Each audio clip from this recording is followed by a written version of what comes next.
There were nights when destiny didn't ask permission. It simply walked in, like a wolf through a dark forest, without warning and without mercy. Kestra Duskmore had grown up learning that an Omega had no voice in the pack's great decisions, only the duty to serve and disappear once she was no longer needed. On the night of the choosing, before 300 pairs of eyes, no one stepped forward to claim her. Not a single voice rose in her defense. Only the low, cruel laughter of a sister, who had always known exactly where to press. She fled into the forest like someone running from herself.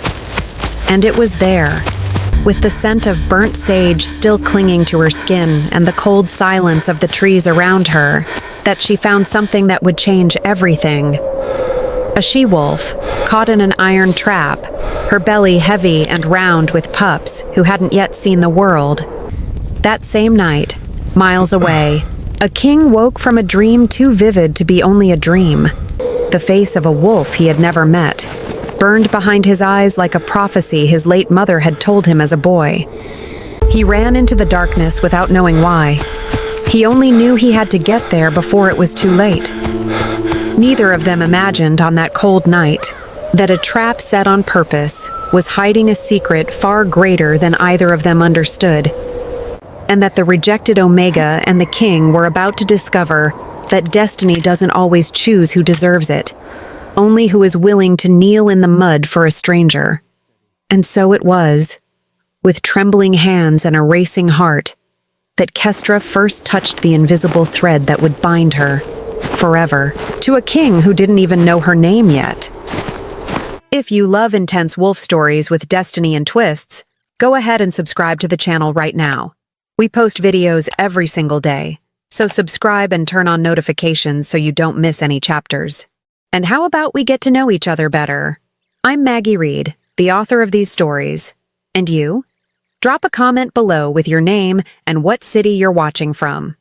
The scent of burnt sage clung to Kestra Duskmore's skin like an accusation, thick and bitter, curling into the back of her throat as she stood at the center of the hollow circle with 300 pairs of eyes fixed on her spine. Her hands would not stop trembling. She pressed them flat against the coarse gray fabric of her ceremonial dress, willing them still. But the shaking only traveled upward, into her jaw, into the place behind her ribs where her heart hammered like something trying to escape a locked room.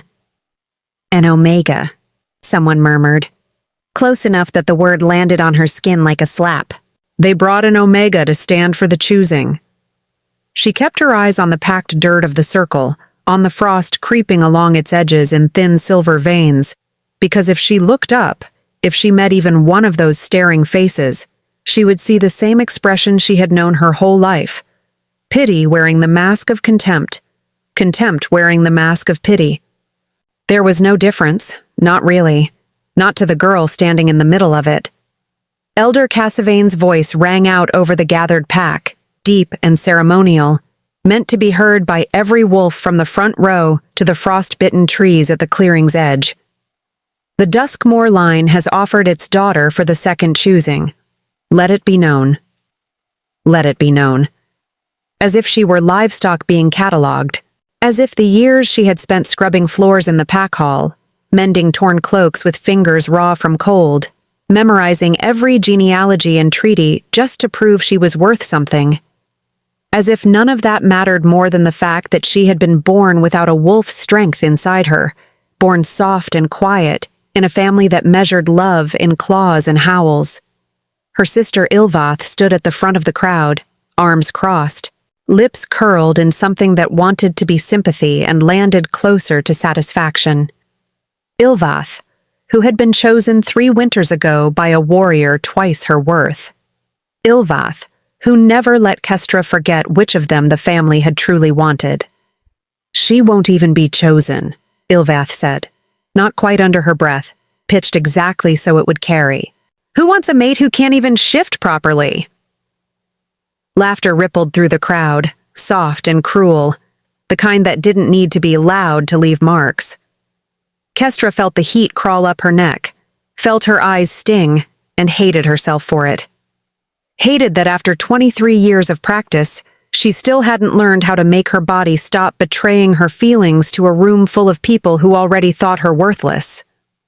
No one stepped forward to claim her. Of course, no one stepped forward.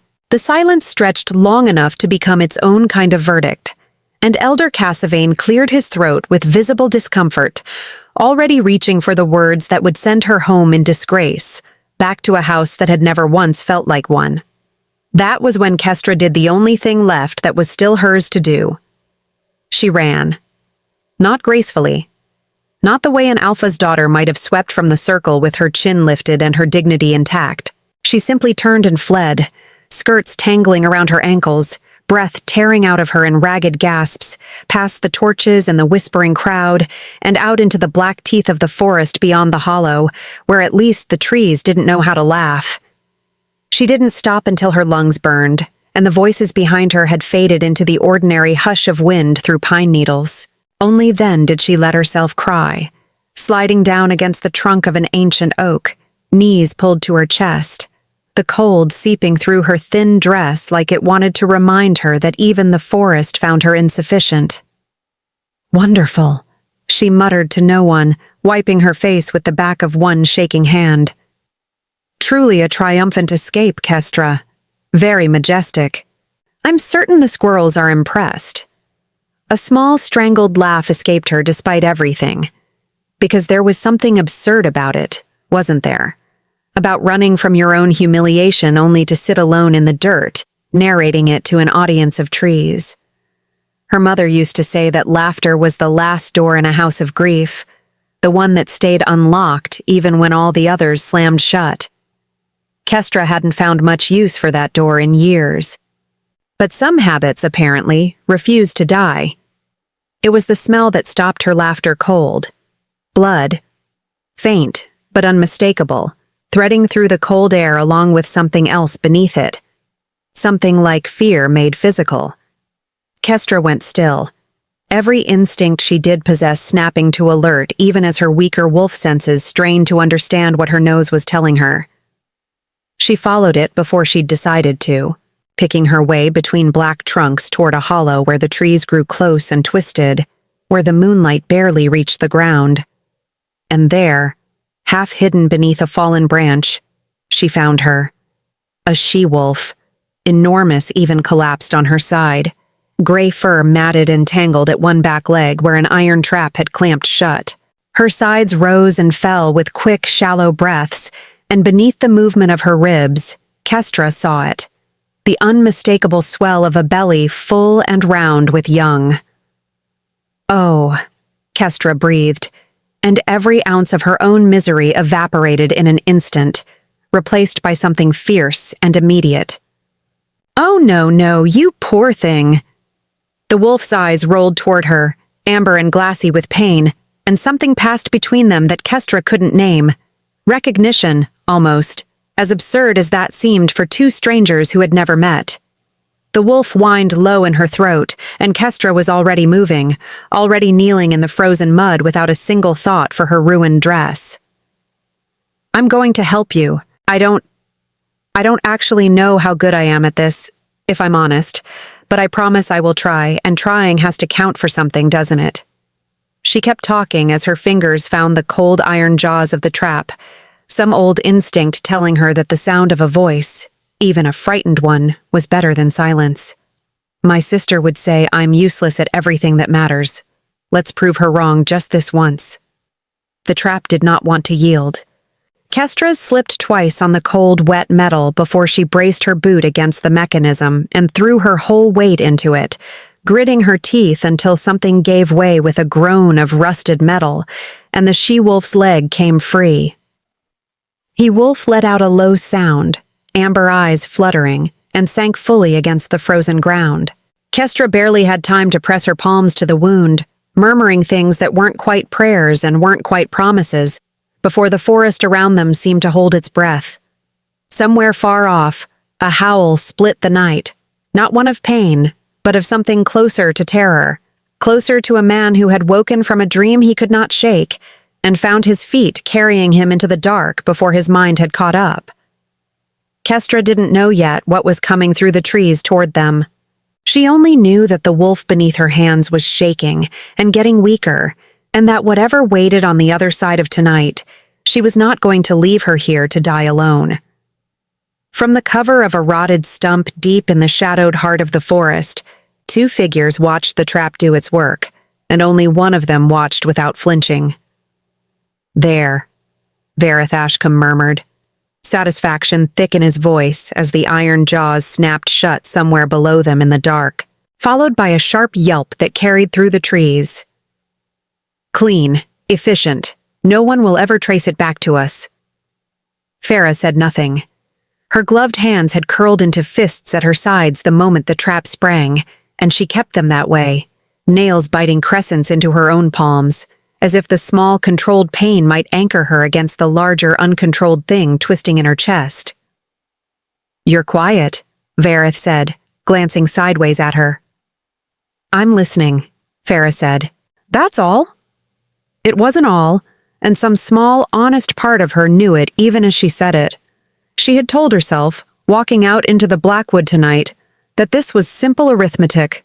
One wolf's suffering weighed against 30 years of watching lesser houses prosper, while Ashcombe lands withered, weighed against a debt she'd convinced herself the world owed her after everything it had already taken. She had told herself the wolf was a symbol, an abstraction, a piece on a board. She had not expected the sound it made to land in her chest like something with a name. Below them, through gaps in the black branches, they watched the she-wolf collapse fully onto her side, sides heaving, and Farah's breath caught at the sight of her belly, round, full, unmistakably swollen with young. "She's carrying," Farah said very quietly. "I'm aware." "You didn't say she was carrying young, Vareth. You said an old wolf, ordinary, worth nothing but the trouble she'd cause the king if her luck took root in his court. Does it change anything?" Vareth's voice had gone flat, faintly impatient, the tone of a man who considered the question itself a waste of breath. "A wolf carrying pups is still a wolf carrying luck we cannot afford loose in this kingdom. If anything, it makes the matter more urgent, not less." Farah didn't answer right away. She was thinking of Marin. She was always thinking of Marin, some quiet corner of her mind never fully free of that small, fevered face, and thinking, unbidden, of how her daughter had been carried too, once, round and hoped for, and entirely unable to consent to the world she'd be born into, the world that would fail her so completely 9 years later. She thought of how easily the world had decided Marin's life was worth less than the trouble of sending a healer 3 villages over. She thought of how she had spent 30 years hating that arithmetic, and how she was, at this exact moment, crouched in the dark performing the very same calculation against a different mother, a different set of unborn lives, and calling it strategy instead of cruelty because the victim wore fur instead of skin. "I don't like this," she said, before she could stop herself. "You don't have to like it. You have to be useful." "I have been useful," Farah snapped, sharper than she meant to, 30 years of banked grievance flaring hot and sudden. "I have been useful for months, Vareth. I found the trapper. I paid him in coin that will never trace back to either of us. I have done everything you asked without complaint, and I am telling you now, watching that creature struggle in the frost, that I do not like it, and I would ask you not to mistake my competence for the absence of a conscience." Vareth studied her for a long moment in the dark, something calculating behind his eyes. "You've never balked before. Not at the ledgers, not at the bribes, not at the mercenary contracts. Why now, over an animal?" Farah didn't answer. She was watching the she-wolf's amber eyes roll, glassy with pain, toward the sound of approaching footsteps. A girl, stumbling through the underbrush, drawn by the scent of blood. And something in the wolf's face, even from this distance, even through the dark, looked less like an abstraction and more like a mother who understood, with whatever animal clarity wolves possessed, that she was dying, and that her young were dying with her. "Because an animal never asked to be part of this," Farah said finally, very quietly. Because whatever she is, whatever those pups will grow into, none of them chose to be born into someone else's grievance. That's all. Leave it. Leave it, Vareth repeated, disbelief edging into scorn. You sound like a woman losing her nerve. I sound like a woman doing the job and hating the job simultaneously, which is a luxury you have never once permitted either of us, and which I am claiming for myself tonight regardless of your permission. Her voice had gone low and dangerous, and for a moment, something almost like surprise flickered across Vareth's face, as though he were seeing, for the first time in months of careful partnership, a version of Farah he hadn't accounted for in his calculations. Below them, the girl, young, disheveled, clearly no one of importance, judging by her ruined dress and her single missing shoe, had reached the wolf and dropped to her knees in the frozen mud without a moment's hesitation, already speaking to the animal in a low, steady stream of nonsense comfort, already working the iron jaws of the trap with bare, bloodied fingers. She's helping it, Vareth murmured, something sharpening in his voice. That girl. She's actually trying to save it. Yes, Farah said, and found, to her own quiet astonishment, that watching the girl work, clumsy, determined, talking through her own fear the way frightened people sometimes did, refusing to simply let the creature die alone in the dark, loosened something tight and old in her own chest, some knot she hadn't examined in years. Yes, she is. It changes nothing. I didn't say it changed anything. Farah's voice had gone very quiet, very careful. I said I was watching it. They did not linger long after that. The distant howl that split the night moments later, raw, desperate, unmistakably, the king's own voice torn loose from whatever dream had driven him from his bed, sent Vareth retreating deeper into the trees with a low curse, dragging Farah by the sleeve when she hesitated a beat too long, watching the girl and the wolf a moment more than strategy strictly required. We'll see how this unfolds, Vareth said, once they'd put sufficient distance between themselves and the hollow, voice tight with restrained frustration. The trap failed to finish the matter outright, which is unfortunate, but not fatal to our purposes. If the king takes an interest in the creature, that may serve us just as well in time. We wait. We watch. We adjust. Farah said nothing, walking half a step behind him through the dark trees, her own thoughts far from the calculations Vareth was already turning over aloud. She was thinking of amber eyes rolling in pain, of a girl's steady, frightened voice promising to try, of a swollen belly full of lives that had asked for none of this. And she was thinking, for the first time in longer than she could remember, that perhaps the arithmetic she'd built her whole embittered life upon might not add up quite the way she'd always told herself it did. It was a small thought, a single loose thread in 30 years of carefully woven grievance. She told herself, walking back toward the ravine cabin in the gray hush before dawn, that it meant nothing at all. She did not entirely believe herself, even then. The scent of burnt sage still clung faintly to Kestra's skin hours later, mixed now with mud, blood, and the sharp cold of the forest floor, as she knelt beside the wounded wolf and pressed trembling hands to the iron trap's stubborn jaws. I'm going to help you, she said, for perhaps the 10th time, as much to steady her own nerves as to comfort the animal. I don't actually know how good I am at this, if I'm honest, but I promise I will try. And trying has to count for something, doesn't it? The trap gave way at last with a groan of rusted metal, and the wolf's leg came free, a low, pained sob tearing loose from her throat as she slumped fully against the frozen ground. Kestra pressed both palms to the wound, murmuring things that weren't quite prayers and weren't quite promises, when the forest around them seemed, all at once, to hold its breath. A howl split the night somewhere beyond the trees, not one of hunting or warning, but something closer to terror, closer to a man waking from a dream he could not shake, his feet carrying him into the dark before his mind had caught up to the decision at all. Kestra didn't know yet what was coming through the trees toward them. She only knew the wolf beneath her hands was shaking, weakening, and that whatever waited on the other side of tonight, she would not leave her here to die alone. The trees on the far side of the hollow shuddered, and then he was there. He came through the underbrush the way a landslide comes down a mountain. Sudden, absolute, impossible to stop. Kestra's first thought was that he was enormous, broader through the shoulders than any wolf she'd seen shift into man shape, black hair damp with sweat, eyes a shade of storm gray that seemed to catch what little moonlight filtered through the canopy and throw it back doubled. Her second thought, arriving half a heartbeat later with the force of a physical blow, was that she recognized that face from the formal portrait hung in the Hollow's great hall.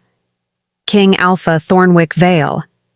Her third thought was considerably less regal. Oh no. Oh no, I'm covered in wolf blood and mud and I ran away from my own choosing ceremony and now the actual king is going to find me kneeling in a ditch like some kind of deranged forest hermit. He didn't so much as glance at her. His eyes went straight to the she-wolf and something in his face cracked open. Not the composed, carved expression of a king surveying his territory, but something raw and unguarded, disbelief warring with a grief so old it had calcified into bone.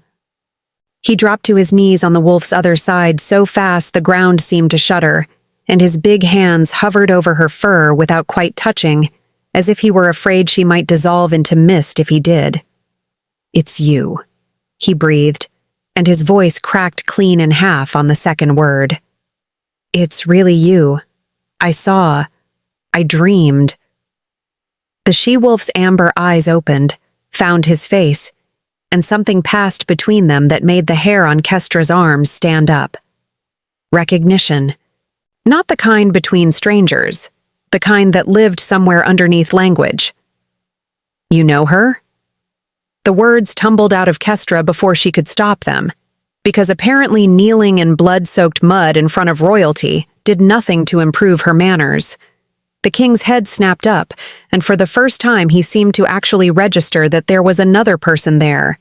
A very disheveled, very muddy, very much not royal person, currently holding pressure on his mystery wolf's leg with the sleeves of what had clearly once been a ceremonial dress. "I don't," he admitted, and something almost sheepish flickered across all that granite composure, gone as quickly as it appeared. "I've never seen her before in my life. He stopped, dragged a hand through his hair, looking for one absurd moment, like a man who had absolutely no idea how to explain himself and knew it. "My mother told me a story when I was young, about a wolf who carries luck like a second heartbeat. I had a dream tonight. Very vivid. Her, exactly like this, in exactly this place. I woke up already running." "So you're telling me," Kestra said slowly, trying very hard to keep the note of hysteria out of her voice and only partially succeeding, "that the king of the realm sprinted through a forest in the middle of the night because of a dream about a wolf he's never met, and somehow the dream was correct, down to the ditch.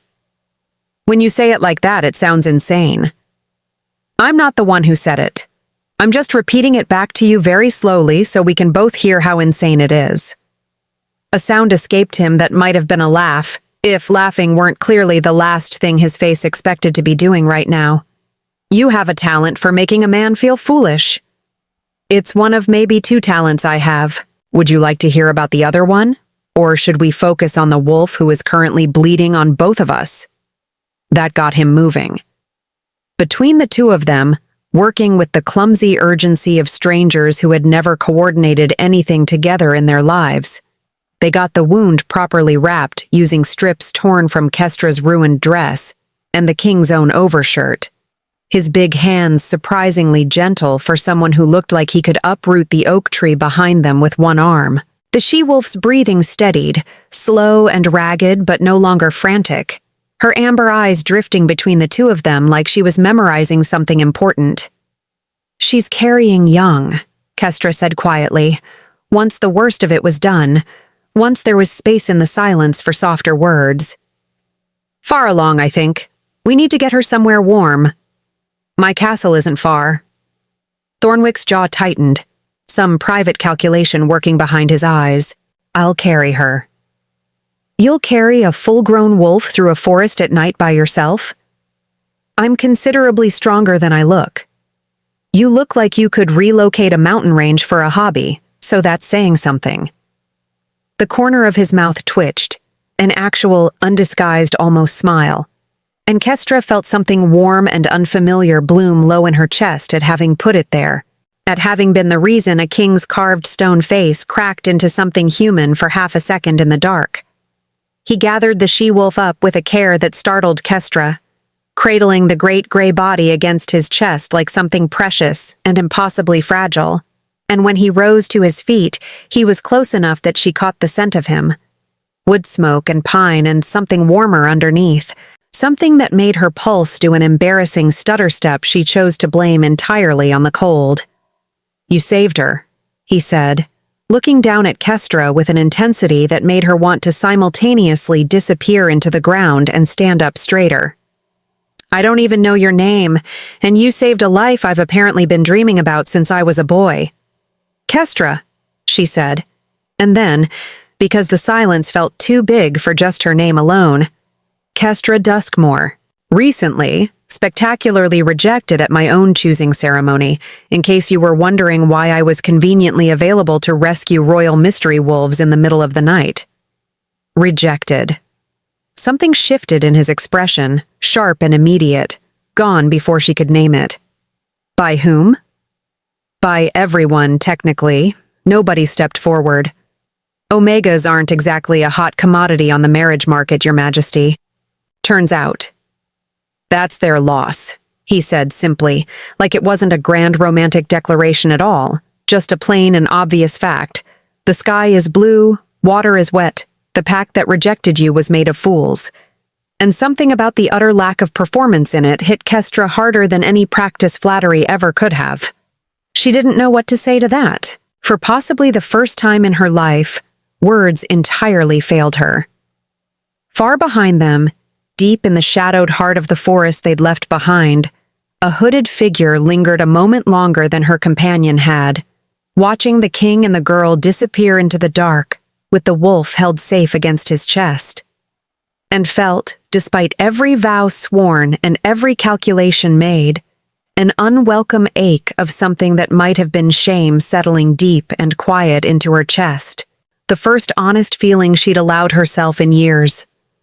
The castle rose out of the mist like something out of a story Kestra had never been told as a child, not because her family lacked stories, but because the ones she'd grown up with were mostly about failure and shame. And this was neither. Torches lined a long stone bridge, their flames strangely steady despite the wind, and beyond them, the towers of King Thornwick Vale's home stretched upward into a sky just beginning to bruise toward dawn. "You could have mentioned it was this enormous," Kestra muttered, trailing half a step behind him as he carried the sleeping she-wolf through the gates like she weighed nothing at all. "I would have worn better shoes, or honestly any shoes. I appear to have lost one somewhere around that second ravine." "I did notice," Thornwick said, without looking back, and there was something suspiciously close to amusement threaded through the words. "I assumed it was a fashion choice specific to Omegas who moonlight as wilderness rescuers. It's called commitment to the craft. Bards will write songs about my one remaining shoe. I'll commission one personally. You say that like you have the power to commission bards on command. I am, as it happens, the king." "Right. I keep forgetting, what with the mud and the tree branches in your hair, and the fact that you sprinted through a forest at midnight chasing a dream. Very kingly behavior, all of it." He laughed, a real laugh this time, low and surprised out of him, like it had escaped before he'd given it permission. And the sound did something warm and dangerous to Kestra's chest that she refused to examine too closely. She was tired, she told herself. Exhausted, freezing, half in shock from the night's events. That was all this fluttering nonsense in her ribs could possibly be. Servants met them at the inner courtyard, and within minutes the castle had transformed into a hive of quiet, efficient motion. A healer summoned, blankets and warm water brought, a chamber near the king's own quarters cleared and lined with soft furs for their unexpected guest. Kestra hovered at the edges of it all, feeling suddenly, acutely aware of how out of place she was, mud-streaked and barefoot on one side, standing in a hallway made of polished stone and old gold. "You don't have to stay," Thornwick said, appearing at her elbow so quietly she nearly startled out of her single remaining shoe. His eyes had gone soft in a way that made her chest ache. "Though I'd very much like it if you did. You don't even know me. I know you ran into a dark forest on the worst night of your life and pulled a dying wolf out of an iron trap with your bare hands, cursing the entire time, from what I gather." A ghost of a smile. "I know you have opinions about my shoe commentary. I know that you make me laugh, which is—" He stopped, cleared his throat, looked briefly and uncharacteristically unsure of himself. "It is not something that happens to me often." Something about the admission, quiet and unguarded, cracked straight through the careful walls Kestra had spent a lifetime building around her own heart. She thought of the hollow circle, of Ilvath's curled lip, of 300 faces that had looked at her and seen nothing worth choosing. And here was a king, the king, looking at her like she was the single most interesting person he'd encountered in years. "I'll stay," she said, "until she's better. The wolf, I mean. Obviously, the wolf." "Obviously," Thornwick agreed, entirely too solemn, entirely too pleased with himself, and Kestra had the distinct and terrifying feeling that she had just made a decision far bigger than one night's lodging. The healer, an ancient wolf named Master Oswent, with hands like knotted roots and eyes that missed absolutely nothing, examined the she-wolf carefully by candlelight, his weathered face shifting through several expressions Kestra couldn't quite read. "She's strong," he said finally. "Stronger than her condition should allow. And the pups." He paused, pressing gnarled fingers gently along her side, and something like wonder crossed his face. "4 of them, all healthy, from what I can tell. Which, given the state of that leg, given how long she must have been caught, is nothing short of a miracle." "A miracle," Thornwick repeated softly, and Kestra watched something unspoken move behind his eyes. An old grief, an old story, the shape of a mother's voice telling him something long ago that he'd never quite let go of. "Your Majesty," Master Oswent added, glancing between the king and Kestra with the particular knowing look of someone who had served a household for decades and had seen every kind of story unfold within its walls. "Might I ask what precisely drew you out into the forest at such an hour?" "A dream," Thornwick said simply, and did not elaborate further, though the old healer's eyebrows crept upward all the same. Some distance from the castle, in the ravine cabin where dawn had not yet reached, Farah Duskmore sat with her back against the cold stone wall, watching Vareth Ashcombe pace a tight, furious circuit before the dying fire. "The trap failed," he said, for perhaps the 5th time, as though repetition might somehow change the outcome. "The king found her. He's carrying her back to his own castle like some precious relic, if the runner's report is accurate, which means she's under guard now, under healers, under 100 watchful eyes we no longer control." "I heard you the first time," Farah said, quiet. "Then perhaps you'd care to offer something more useful than silence." Farah didn't answer right away. She was looking at her own hands, at the gloves she hadn't bothered to remove even indoors, at the small tremor she couldn't quite still since the moment she'd watched that girl kneel in frozen mud and refuse to let a stranger's wolf die alone. She had told herself, walking back through the dark hours ago, that the feeling would pass with daylight and distance. It had not passed. If anything, it had settled deeper, taken root somewhere she'd thought long since scorched barren. "We adjust the plan," Vareth said, when her silence stretched too long for his patience. If the wolf is inside the castle now, we need eyes inside the castle. A servant we can pay, or better, someone with legitimate reason to move through those halls unquestioned. You want me to go in? You have Duskmore blood, however distant the branch, however thoroughly the family struck your name from their records.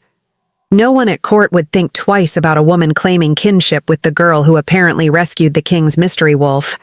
It's elegant, Farah. Use what family you have left for something, since they never gave you anything else worth having. The bitterness in that last line landed exactly where Verith intended it to land. An old wound reopened with practiced precision, and Farah felt her jaw tighten around the familiar, well-worn anger it summoned. 30 years of that particular grievance had built the foundation everything else stood on. It should have been easy to let it flare hot and simple, the way it always had. Instead, unbidden, she found herself thinking of the girl's voice in the dark hollow. I don't actually know how good I am at this, if I'm honest, but I promise I will try. And of how that small, frightened promise had sounded nothing at all like the cold, self-serving calculations she and Vareth had been trading back and forth for months. What happens, Farah said slowly, once we have eyes inside, once we know the wolf's movements, the girl's habits, the king's schedule, what then? Then we find a moment when the wolf is unguarded and finish what the trap should have finished cleanly the first time. And the girl? If she's standing beside the wolf when that moment comes, as she seems inclined to do.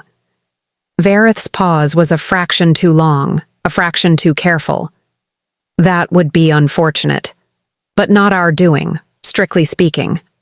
Wrong place. Wrong time. These things happen.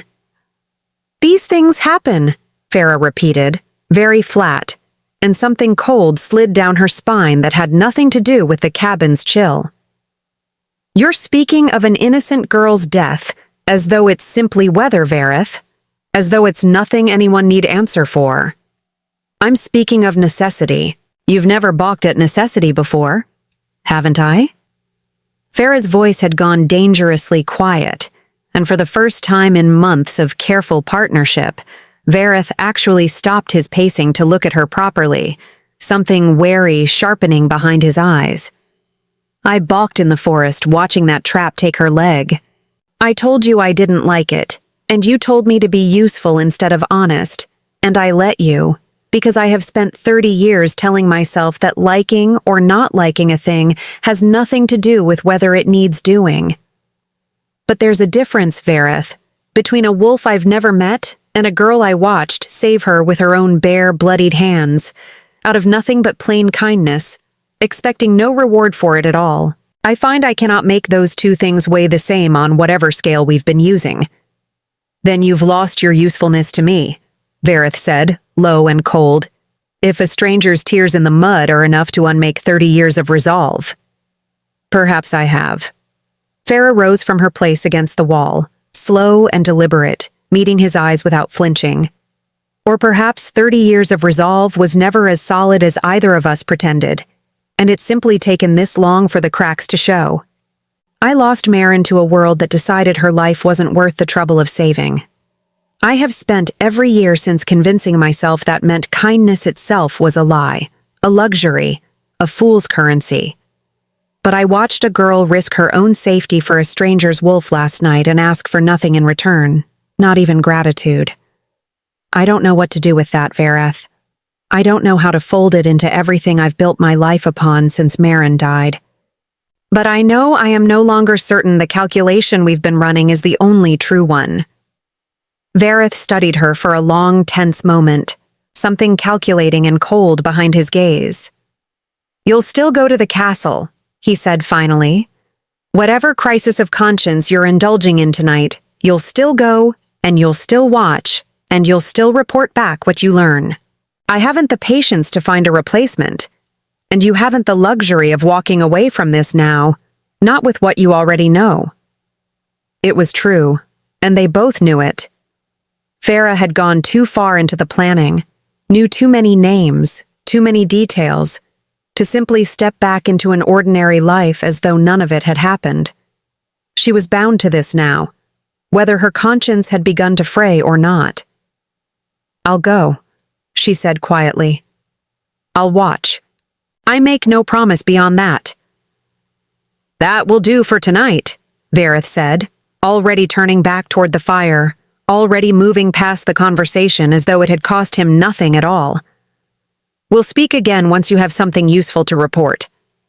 Farah gathered her cloak and slipped out into the gray hour before true dawn, and if Vareth noticed the particular slowness of her steps, the way she paused at the cabin door and looked back once toward the dying fire as though weighing something enormous and unspoken, he gave no sign of it at all. She did not go toward the castle that morning. Not yet.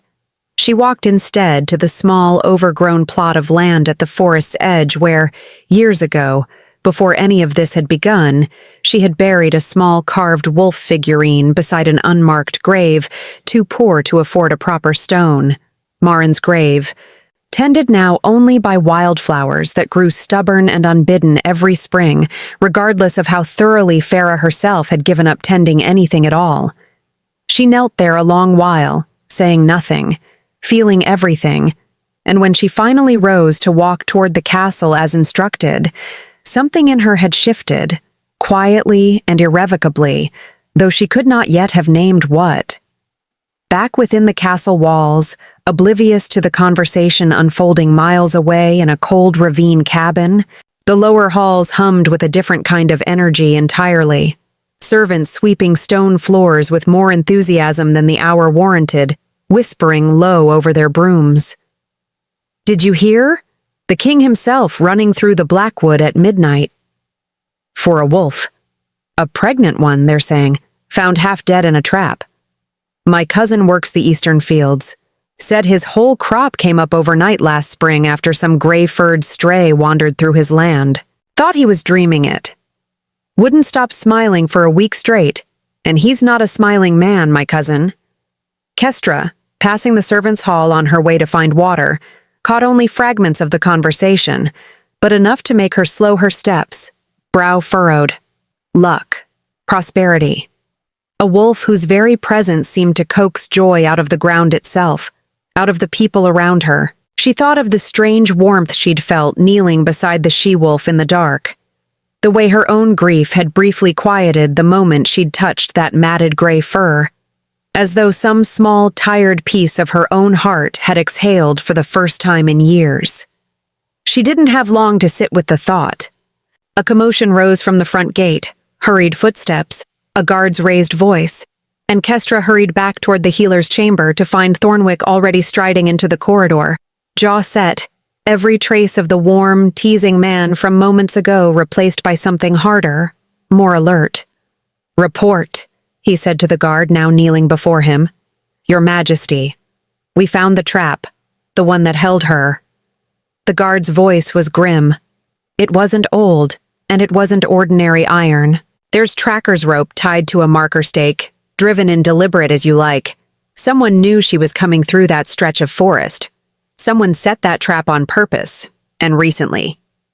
The color didn't drain from Thornwick's face so much as harden into something colder, something Kestra hadn't yet seen from him. Someone wanted her dead. Or worse, the guard said quietly.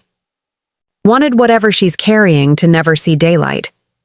Kestra's stomach dropped, ice replacing whatever warmth had gathered there moments before. She thought of the she-wolf's amber eyes, glassy with pain, of 4 small, unborn lives curled inside her, of luck and prosperity and joy trailing in her wake like a scent no one could quite explain. And she understood with sudden and unwelcome clarity that whoever had set that trap would not simply give up because it had failed once. Thornwick turned to her, and for a moment the king and the frightened boy who'd run through a forest chasing a dream seemed to occupy the same face at once. "Kestra," he said, low and urgent, "I need you to tell me everything, every detail, every sound, every scent, anything at all you noticed before you found her." And somewhere beyond the castle walls, a woman named Farah Duskmore walked slowly toward the very same gates, uncertain for the first time in 30 years Which version of herself would be the one to pass through them? 3 days passed, and the she-wolf did not have a name yet, which struck Kestra as a peculiar kind of oversight given how much of the castle's daily rhythm had already rearranged itself around her. "We can't just keep calling her the wolf," Kestra said, perched on an overturned crate in the castle's smaller training yard, watching Thornwick attempt, and fail, spectacularly, to teach her the most basic stance of a sparring drill. "It feels rude, like she's a piece of furniture. A very large, very pregnant piece of furniture." "Suggestions, then?" Thornwick adjusted her grip on the practice staff with a patience that undid her a little more each time he did it, his hands warm and sure over her own, close enough that she caught the low wood smoke scent of him and had to remind herself, again, why she was supposedly paying attention to footwork. "You found her. The naming rights are yours by tradition." "By what tradition?" "You just invented that." "I'm the king. I invent traditions constantly. It's one of the perks." "Must be nice, being able to fabricate an entire cultural institution because you don't want to do the naming yourself." "I have complete faith in your naming abilities." "You've known me for 3 days." "3 very eventful days," he said, and something in his voice dropped low enough that Kestra's pulse did that same embarrassing stutter it had taken to doing lately, entirely without her permission. She fumbled the staff, and it clattered to the packed dirt, and Thornwick, solemn, composed, utterly regal King Thornwick Vale, burst out laughing so hard he had to brace one hand against the fence post. "You did that on purpose," she accused, cheeks burning. "I did not. Your incompetence is entirely your own achievement. I'll have you know I am excellent at several things. Name one. Naming wolves, apparently, since you've handed me that particular crown." She crossed her arms, considering, and something about the she-wolf's steady amber patience, the quiet warmth she radiated even half-healed and heavy with young, tugged a word up out of memory.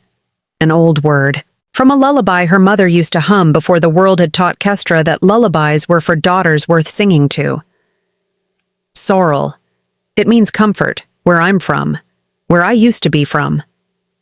Thornwick went quiet for a moment, watching her with an expression she couldn't quite name, something gentler than the teasing warmth from before. "Sorrel," he repeated, testing the shape of it. "It suits her." It did. Sorrel, resting in the sunlit corner of the yard where the healer had insisted she take air each afternoon, seemed to have already claimed the castle as thoroughly as she'd claimed everyone in it. The stable boy, who'd been terrified of his own shadow, now hummed while he mucked out stalls. The head cook, famous throughout the court for her sour disposition, had been caught, twice, smiling at nothing in particular while kneading bread. Flowers that should have withered weeks ago in the cooling autumn air stubbornly refused to die in the garden beds nearest her window. "It isn't natural," Master Oswint had said gravely, though not unkindly, watching a bee drift lazily past Sorrel's nose in a season when every other bee for miles had long since gone to ground. "Whatever she is, whatever those pups will be, the realm hasn't seen luck like this in 100 years. If the old stories are true." Kestra thought about that a great deal in the quiet hours. She thought about it while sitting beside Sorrel in the evenings, murmuring nonsense the way she once had to trees in a forest that never listened, watching the wolf's great amber eyes track her with something that felt, more and more, like understanding. She thought about it while she caught Thornwick watching her across the dinner table with an intensity that made her forget entirely what she'd been about to say. "You're doing it again," she told him one evening, over a meal she still hadn't gotten used to eating at a table made for kings. "Doing what?" "Staring. It's very unsettling. People will talk." "People already talk," Thornwick said, entirely unbothered, propping his chin on one fist. "Half the castle has already decided you're the reason I've stopped scowling at breakfast." "I have never once seen you scowl." "You should have known me before you arrived. Ask anyone. Grim as a tombstone, apparently." "That does sound tragic. However did the kingdom survive?" Barely, he said with a mock solemn nod. It was very touch and go. Historians will write about the great Scowling years. She laughed, really laughed, the kind that came from somewhere she'd thought had gone dormant back in the hollow, buried under years of being told she wasn't worth the effort of loving loudly. And across the table, Thornwick watched her laugh like he was witnessing something he wanted to memorize. Kestra. His voice had gone quieter, all the teasing dropped away. Can I ask you something, and you tell me honestly? That depends entirely on the question. Your pack, your family, do you miss them? The laughter died in her throat, replaced by something heavier. She looked down at her hands, at the fork she'd been turning idly between her fingers. I miss the idea of them, the family I thought I had, before I understood what they actually thought of me. She swallowed. My sister used to say I was the mistake they kept trying to correct. My mother never disagreed with her. Just went quiet every time, like even defending me cost more than she had to give. They were wrong, Thornwick said, low and fierce, no trace of humor left in him at all. Whatever they told you that you were, they were wrong, Kestra, and I would very much like the chance to prove it to you if you'll let me. The air between them felt suddenly charged, thick with something neither of them had said outright. His gray eyes holding hers across the candlelit table with an intensity that made her chest ache and her skin feel too warm all at once. She thought absurdly of the forest, of the moment she'd first seen him crash through the underbrush like a landslide given shape, and thought that whatever this feeling was building between them, it had been building since that very first night, quiet and patient, waiting for her to notice it. I'd like that, she whispered, and meant it more than she'd meant almost anything in her life. Far from the warmth of that candlelit hall, in a cabin sunk low into a ravine 3 days' ride from the castle, the hooded figure from the forest sat alone before a dying fire, turning a small carved wolf figurine over and over in gloved fingers. You're hesitating, said the taller one, entering without knocking, arms crossed, eyes sharp with suspicion. I can smell it on you. I had a sister once. The hooded figure did not look up. Before the sickness took our village, before the harvests failed 3 years running and half the children died before their first winter. We prayed to anything that would listen for something like that wolf, something that could fix what the world kept breaking. A long pause.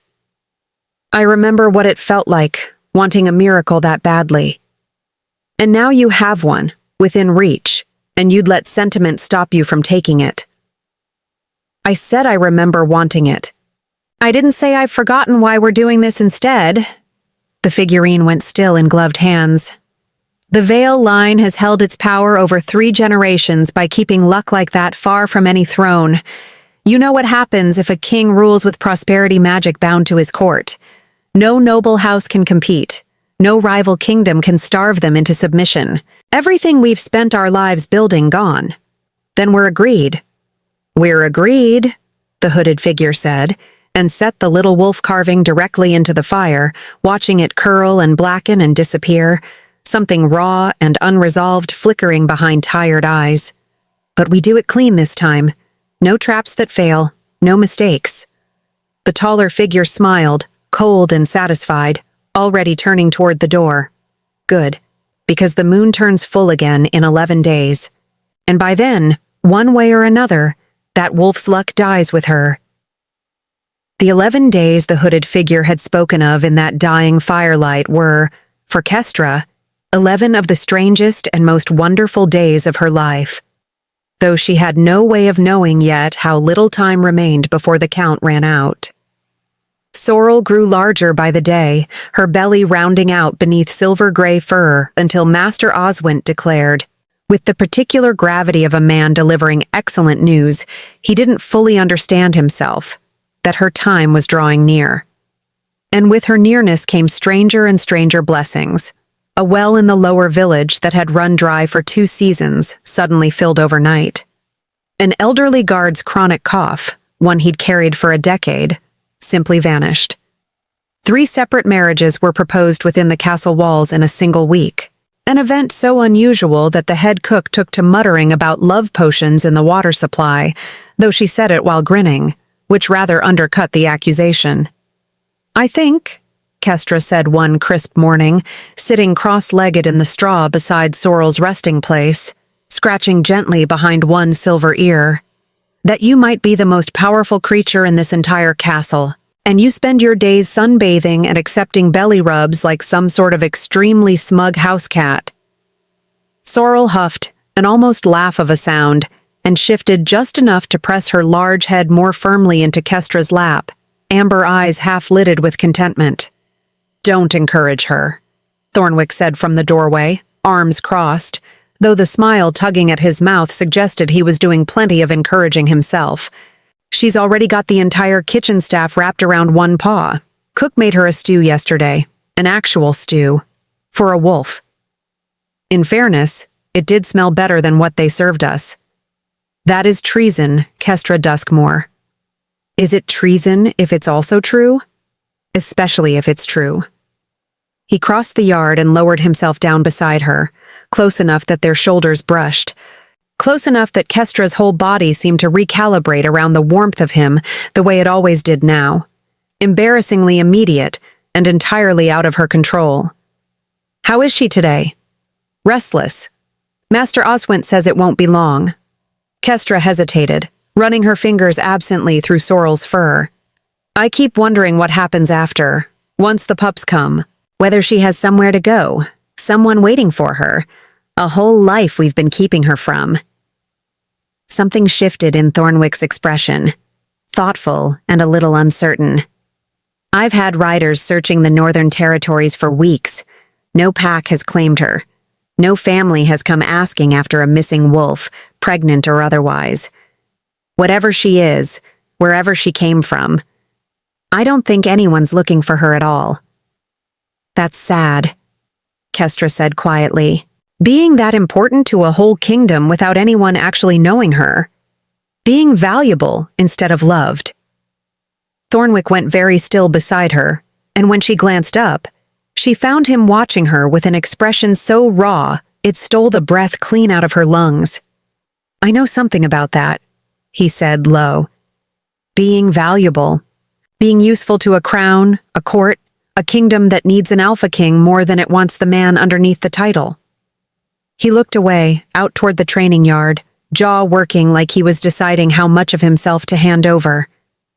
"My mother used to say the crown was heaviest, not when it sat on your head, but when it sat between you and the people who might have loved you plainly, without needing anything from you at all." "Is that from the same story? The one about the wolf who carries luck?" "The very same. She used to tell me that story every winter near the end, when she knew her time was running short. I think she wanted me to have something to hold on to besides duty." His throat worked. "I miss her more on ordinary days than I do on the anniversary of her death. Isn't that strange? The grief doesn't come loudest when you expect it. It comes on a Tuesday afternoon when the light hits a hallway a certain way, and suddenly you're 13 again, and she isn't in the next room anymore." "That's not strange."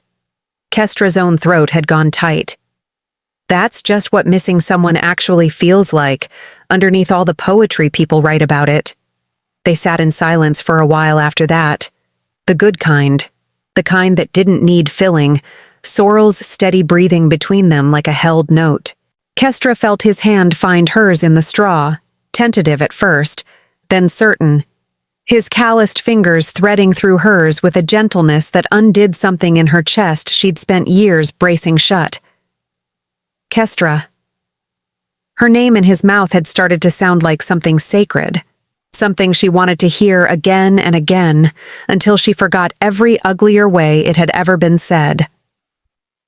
"I know it's only been a handful of days. I know that by every rule of court and custom I should be more careful than this, but I find that I don't particularly want to be careful where you're concerned.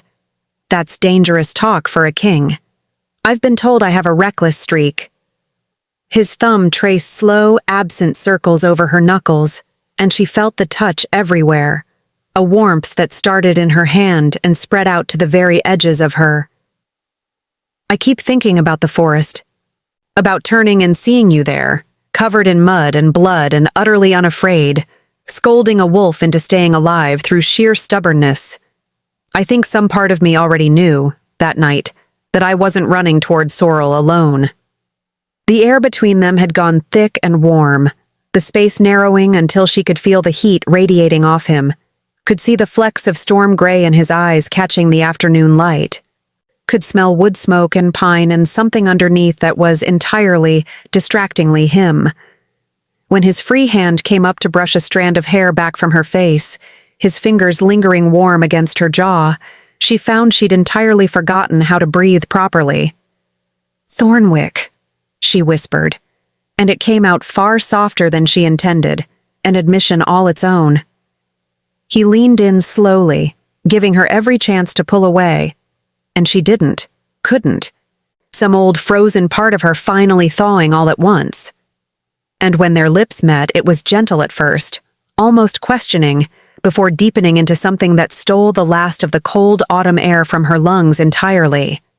His hand slid to the small of her back, hers curled into the front of his tunic, and for one long suspended moment, the whole castle and its worries and its watching eyes fell away into nothing at all. Sorrel, still curled contentedly in Kestra's lap, let out a low, satisfied huff, as though she'd been waiting for exactly this outcome all along. They broke apart laughing, actual laughing, breathless and a little embarrassed, foreheads pressed together. "Well," Kestra managed, "I suppose that answers whether you were being careful. I did warn you about the reckless streak." "You did. I withdraw my earlier objection."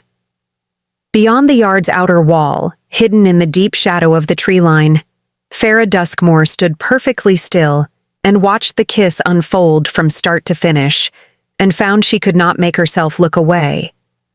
She had come that morning under the same pretense that had granted her passage through the castle gates for the past several days, a distant kinswoman calling to reacquaint herself with a branch of the family long since severed from the records, curious about the girl who had apparently saved the king's mysterious wolf. No one had questioned her too closely. Kestra herself, when they'd first been introduced in the outer hall 3 days prior, had seemed startled, and then quietly, cautiously pleased to learn she had family left at all, however distant, and had welcomed Farah with an openness that had very nearly undone her resolve on the spot.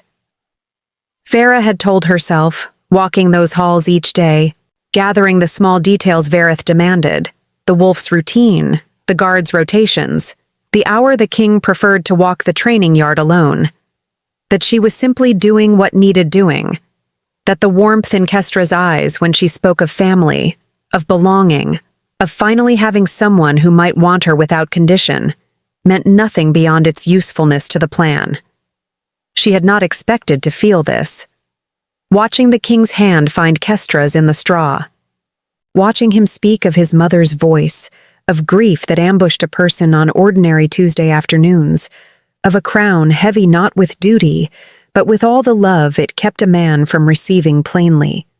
Farah's own throat had tightened unbearably at that, an old wound she'd thought long scarred over splitting open at the unexpected angle of it, because she knew exactly what that particular grief tasted like, had lived inside it for 30 years since a fever took her daughter and no one came.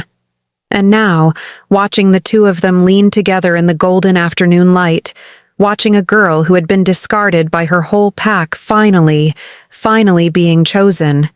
Chosen loudly, chosen without hesitation. Chosen the way Farah had always believed the world reserved only for people luckier, or better, or more deserving than a woman like her. Something in Farah's chest twisted so violently, she had to press one gloved hand flat against the rough bark of the nearest tree simply to stay upright. She thought of Marin. She always thought of Marin, in moments like this, unbidden and unwelcome and utterly inescapable.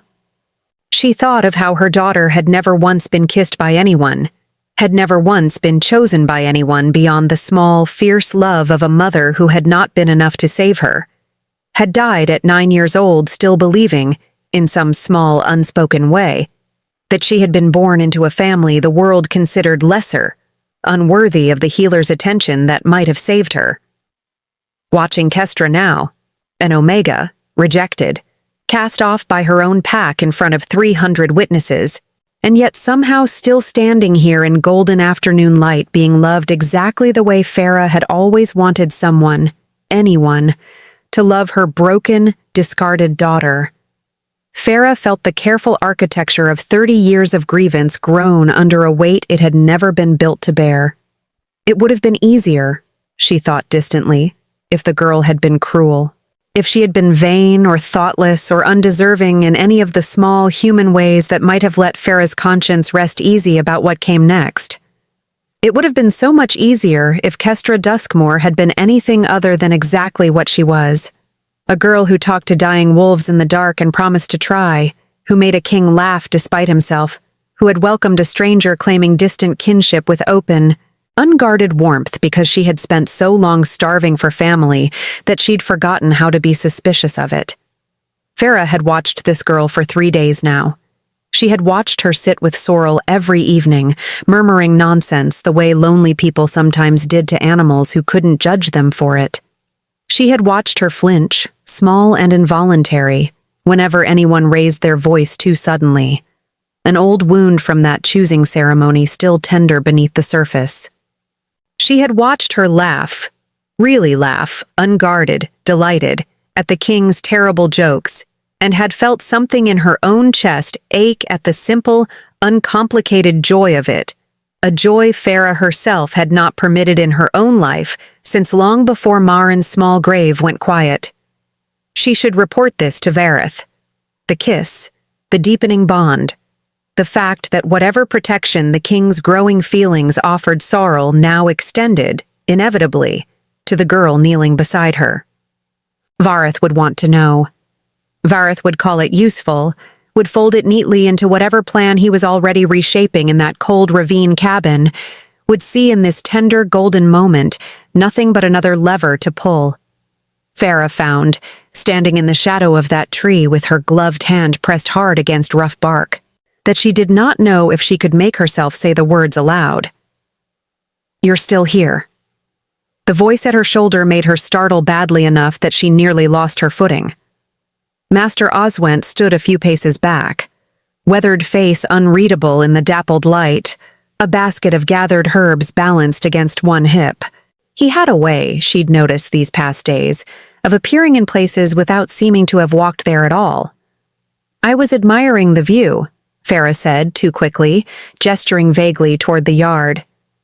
The old healer's eyes moved from her face to the training yard beyond, to the king and the girls still tangled together in quiet, unguarded laughter, and back to Farah's face again, something patient and knowing in the look.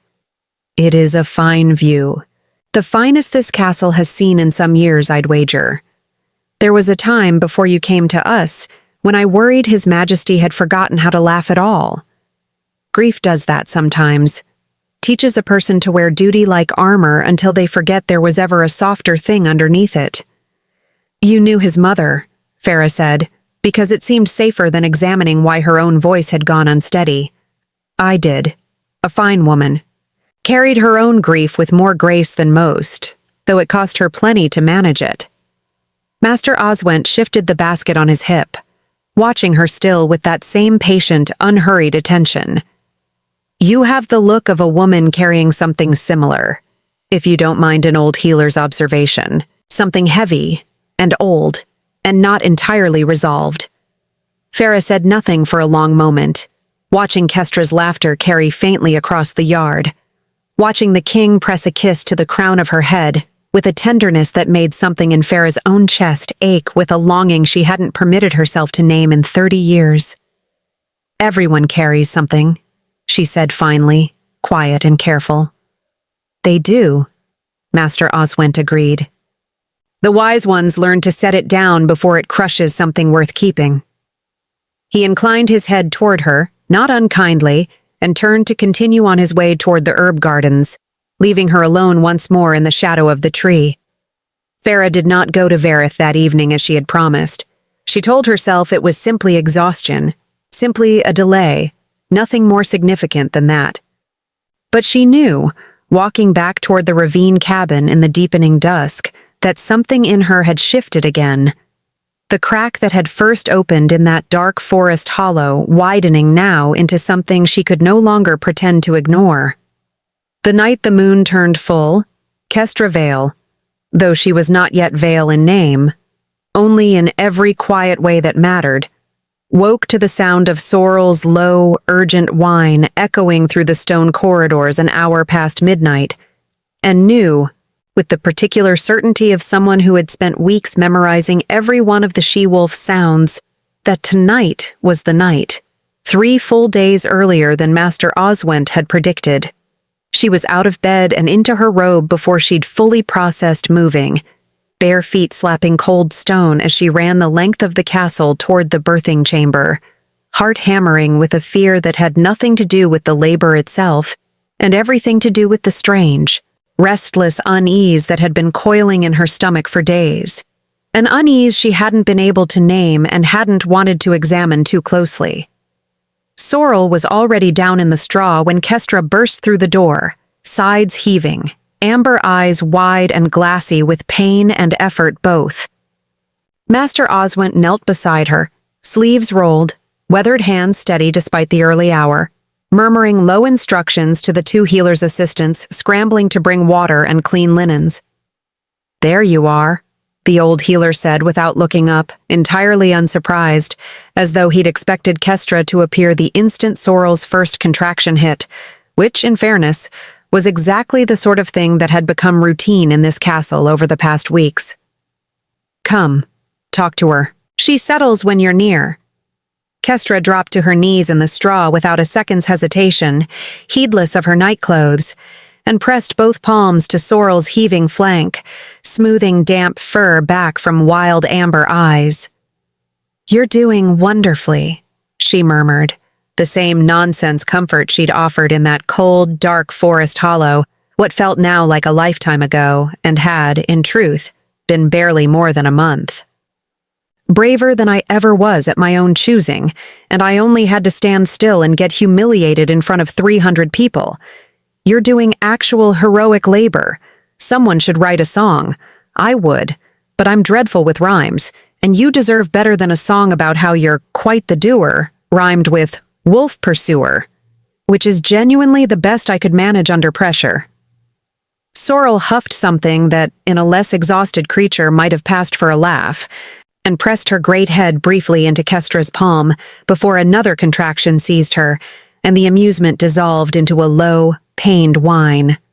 The chamber door burst open hard enough to rattle on its hinges, and Thornwick stumbled through half-dressed, tunic-laced wrong, hair a genuine catastrophe, eyes wide with the particular unraveled panic of a man who had led border patrols against rogue alphas, negotiated treaties between suspicious neighboring pacts, and stared down entire war councils without so much as a raised pulse, and found himself completely undone by the prospect of a wolf giving birth 3 rooms down from his own bedchamber. Should I get more guards, more healers, more— "You could get more dignity," Kestra said without looking up, fighting a smile even now. "Given that your tunic appears to be laced through the wrong hole entirely, Your Majesty, and there is a very real chance the entire kingdom's future ruler is about to meet his stepfather for the first time with his clothing on backward." Thornwick glanced down, swore under his breath, and made no move whatsoever to fix it, crossing the room instead to sink into the straw at her side, gray eyes fixed entirely on Sorrel's laboring form. "I have an army at my disposal," he said, faintly desperate. "Surely there is something a king's resources can offer here?" "Your kingdom's resources cannot help deliver pups, my love, unless you've been hiding a very specialized regiment from me this entire time." She caught his hand, laced her fingers through his, and felt some of the wild panic in him ease slightly at the contact, the way it always did now, some steadying current passing between them that neither of them fully understood, and both of them had stopped questioning weeks ago. You could hold my hand instead. That's a task even a king can manage. I am managing it extremely well, thank you. You're managing it like a man about to faint. Breathe, Thornwick. She's the one doing the actual work tonight. It was in that exact moment, with the whole castle's frantic attention drawn inward toward new life, with guards abandoning their usual rounds to whisper excitedly in the corridors, with even the head cook rousing half the kitchen staff to prepare warm broths nobody had asked for, that Master Oswent, pausing briefly to wash his hands in a basin near the door, noticed something that made the old healer go very still. The eastern corridor, visible through the chamber's open door, was empty. It should not have been empty. A sentry paced that stretch every night without fail, rain or shine, full moon or new, and Master Oswent had walked past that very post not 20 minutes earlier on his way to the birthing chamber, had nodded to the young guardsman stationed there, had commented, in fact, on the unusual chill in the air. "Your Majesty," the healer said, low and urgent, cutting through the room's warm chaos. "The eastern post is unmanned."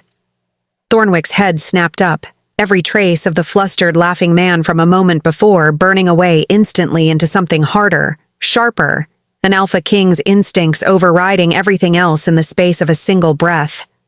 "Raise the alarm, quietly. I want the halls checked, every corridor, before anyone panics enough to—" He didn't finish the sentence. The passage doors down the corridor gave a low, grinding groan, a sound Kestra would remember for the rest of her life, the particular scrape of old hinges being forced rather than opened properly, and Master Oswent's face went the color of old ash. They had not moved quickly enough. The birthing chamber door slammed inward hard enough to crack against the stone wall, and a broad-shouldered man filled the doorway, blade already drawn and gleaming ugly in the candlelight. 6 armed men crowded at his back in the narrow corridor beyond. Kestra would learn his name later. Vareth Ashcombe, a lesser lord whose family holdings clung to the poorest edge of the kingdom's northern reach. A man whose ledgers, it would emerge in the weeks that followed, had been quietly bleeding coin into mercenary contracts for the better part of a year. "Don't move, Your Majesty," Vareth said, almost pleasantly, the tone of a man entirely too comfortable with the theater of his own cruelty. "And perhaps your bride survives long enough to watch what happens to the wolf first. I do so enjoy an audience." Thornwick was on his feet in an instant, placing his own body squarely between the blade and the straw where Sorrel labored. Every ounce of the teasing warmth from moments before burned away entirely, replaced by something ancient and dangerous, a king's fury given shape and weight. "You will not touch her," he said low and absolutely lethal. "Any of them. I swear it on my mother's grave, Vareth. You will not."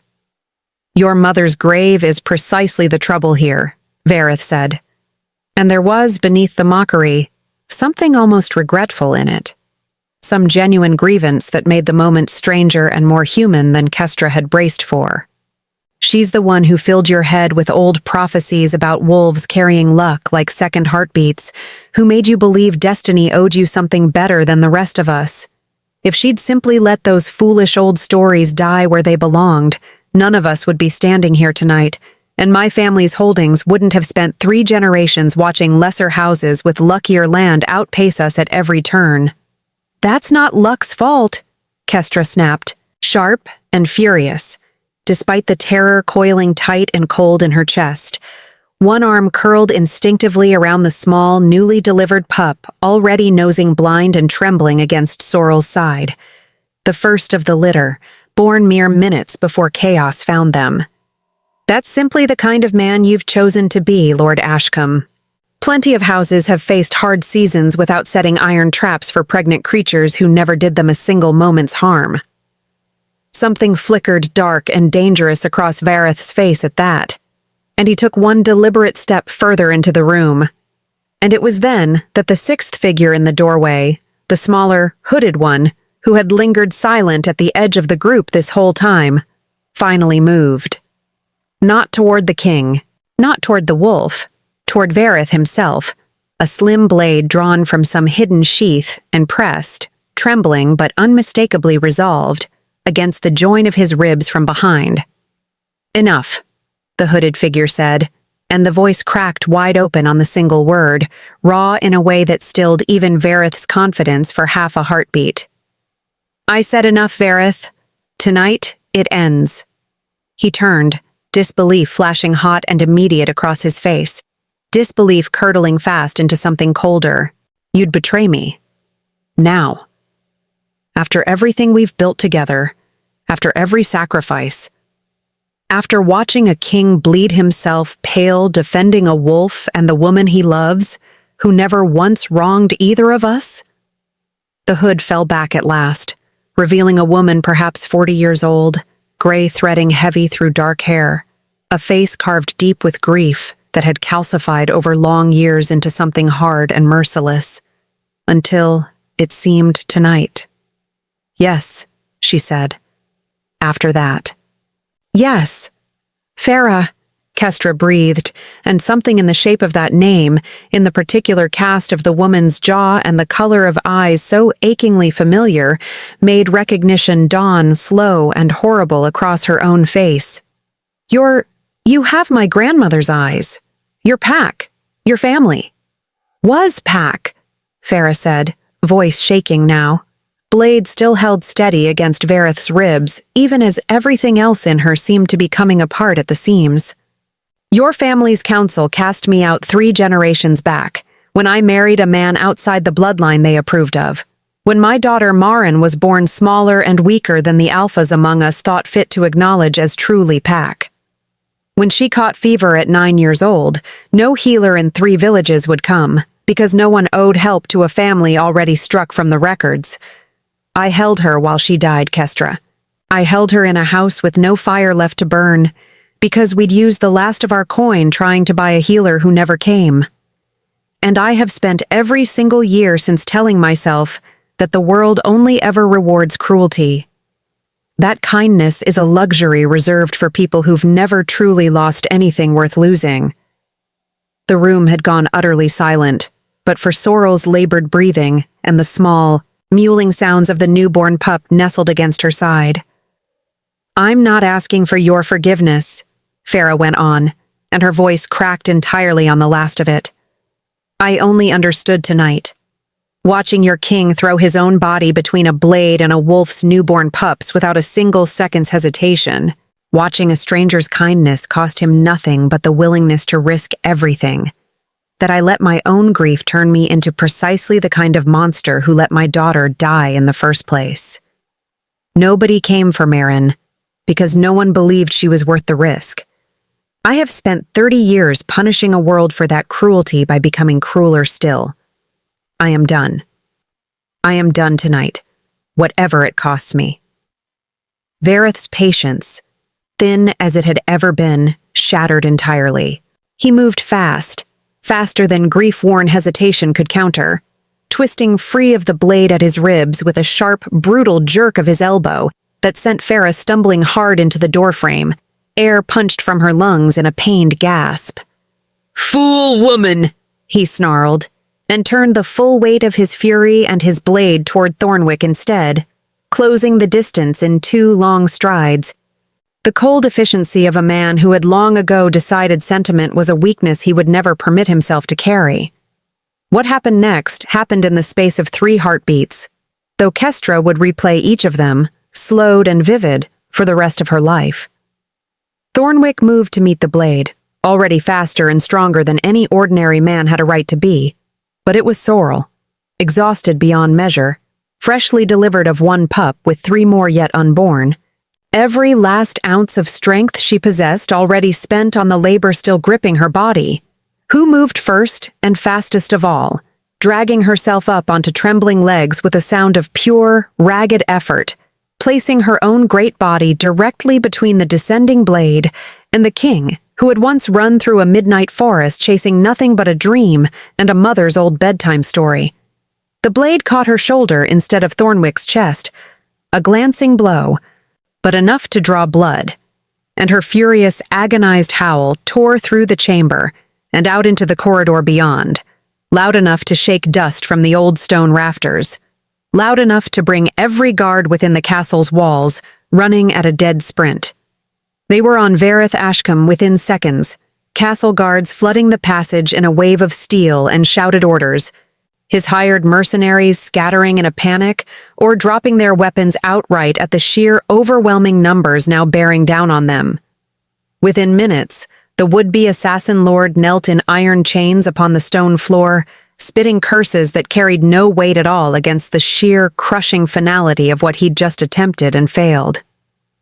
Kestra was already at Sorrel's side, hands pressed hard against the shallow wound at her shoulder, sobbing with a relief so total it felt physical, a wave crashing loose through her whole body, when Master Oz went, breathless from his run through the halls to raise the alarm and back again, confirmed with brisk, steady hands that the cut was minor, easily tended, nothing that threatened Mother or the pups still to come.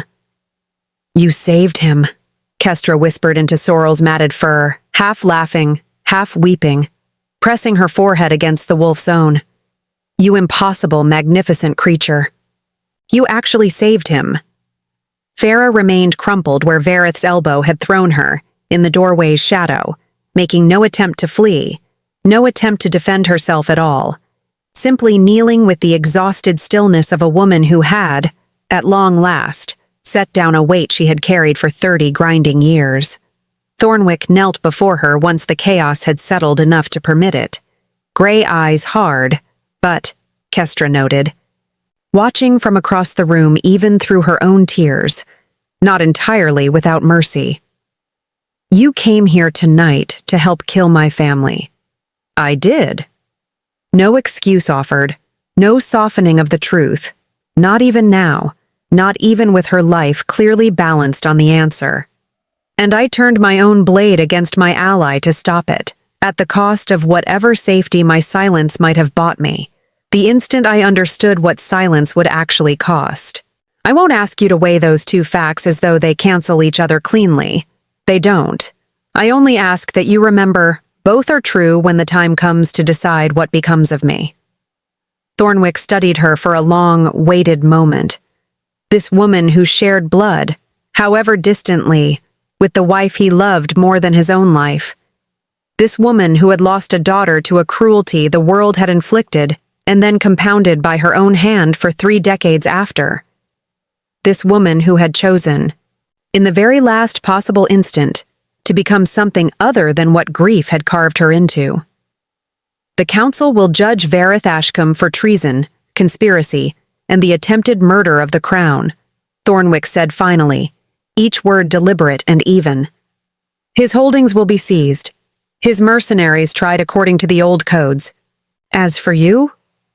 He glanced across the room toward Kestra, some silent, complicated question passing between them, and found in her exhausted, tear-streaked face something that looked, unmistakably, like an answer. "You'll answer for the trap set in that forest weeks ago and for tonight's conspiracy both. I won't insult either of us by pretending those are small matters.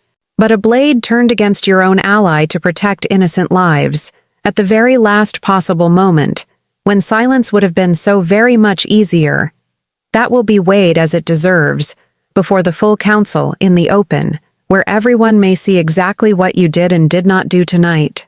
I promise you fairness. I cannot yet promise you mercy. But I do not think after tonight that fairness and mercy will land so very far apart." Farah bowed her head, something tangled between relief and grief moving visibly through her whole body. "It's more than I expected walking through that door tonight. It's more, I think, than I strictly deserve. I'll take it all the same, and be grateful for it." By the time the guards led both prisoners away down the long stone corridor, Wereth still cursing, Farah silent and unresisting, the chamber's frantic energy had begun, slowly and unevenly, to settle back into something almost ordinary again. And it was into that fragile, exhausted quiet that 3 more small, furious cries rose in quick succession, joining the first, until Kestra knelt in straw surrounded by 4 squirming, healthy pups nestled against their exhausted, radiant mother, tears streaming freely and unstoppably down her face. 4, she managed, half laughing, half sobbing outright. Thornwick, look. 4, all of them, all healthy, all... Oh, look at them. Thornwick sank down beside her at last, blood still drying dark on his sleeve from where he'd knelt near Sorrel's wound, and gathered both Kestra and the nearest pup carefully into the curve of one arm, pressing an exhausted, grateful kiss first to the top of her head, and then, lingering, to her temple. Some wedding night this would have made, Kestra said, laughing wetly, wiping at her face with the back of one straw-flecked hand.